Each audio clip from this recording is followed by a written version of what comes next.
కొబ్బరికాయ తోక తీసి దేవుడికి నైవేద్యం పెట్టాలా, తోక తీయకుండా దేవుడికి నైవేద్యం పెట్టాలా? ఇది చాలా మందికి ఉండేటటువంటి డౌట్. ఎందుకు కొబ్బరికాయని కలశాల మీద ఉపయోగిస్తారు? ఎందుకు కొబ్బరికాయనే దేవుడికి అభిషేకంగా వాడతారు? ఎందుకని చెప్పి కొబ్బరికాయని పూర్ణాహుతిలో వాడుతారు? చిన్న శ్లోకం చెప్తున్నా వినండి. నారికేల సమద్భూత త్రినేత్ర హరసమ్మత శిఖయా దురితం సర్వం పాపం పీడాంచ మేనుత. నారికేల సమద్భూత, నారికేలం అనేది సకాల భూతాలకి అధిపతి అయినటువంటి పరమేశ్వరుడు యొక్క స్వరూపం లాగా అన్నమాట. త్రినేత్ర హరసమ్మత, ఆ యొక్క కొబ్బరికాయకి 3 నేత్రాలు ఉంటాయి. ఆ 3 నేత్రాలు కూడా సృష్టి స్థితి లయ కారకుల్ని గుర్తు చేస్తూ ఉంటాయి. అనగా బ్రహ్మ విష్ణు మహేశ్వరుల స్వరూపం అని కూడా అనొచ్చు. శిఖయా దురితం సర్వం పాపం పీడాంచ మేడుత. తోకని పట్టుకుని అలాగే ఆ కొబ్బరికాయని కొట్టడం వల్ల నీకున్నటువంటి పాపాలు దుఃఖాలు అన్ని కూడా తొలగిపోతాయి. దాన్ని ఎందుకని అభిషేకాల్లోని వాడతారు? ఎందుకు అంత విశిష్టత వచ్చిందంటే, కొబ్బరికాయ ఫలం అనేది ఉన్నటువంటి నీరుకి సూర్యకాంతి అనేది తగలదు. అలాగే ఆ కొబ్బరికాయ యొక్క నీరు నేల మీద నదిలా కూడా పారలేదు. అది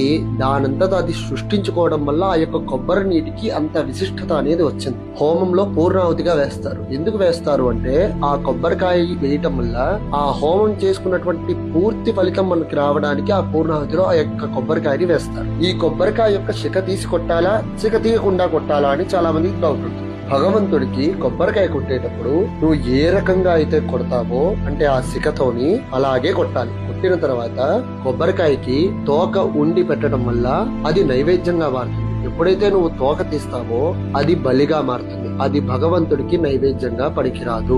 ఎలా అయితే నువ్వు కొబ్బరికాయని కొట్టావో శిఖతోని, అదే శిఖతో తీసుకెళ్లి భగవంతుడికి నైవేద్యంగా పెట్టాలి అన్నది మీరు గుర్తుంచుకోవాలి.